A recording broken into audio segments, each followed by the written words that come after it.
আসসালামু আলাইকুম। কেমন আছেন সবাই? আজকে কিছুদিনের বৃষ্টিতে আমাদের এলাকায় ঘর বাড়ি কিছু জায়গায় রাস্তা তলিয়ে গেছে।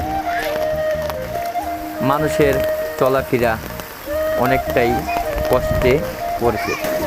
কিছু বাচ্চা দেখেন কিভাবে গোসল করছে এবং পানি যাওয়ার রাস্তা নাই, তাই এক সাইডে ওয়াল ভেঙে ওদিক দিয়ে পানি যাচ্ছে।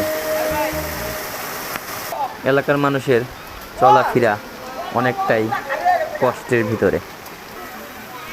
একটানা বৃষ্টির কারণে মানুষ অনেকটাই বিপদে পড়েছেন, কাজে কামে যেতে পারছেন না। জানি না আর কতদিন থাকবে এমন বৃষ্টি। বৃষ্টির পানির জন্য রাস্তাঘাট ভেঙে যাচ্ছে। এমন যদি ভাঙতে থাকে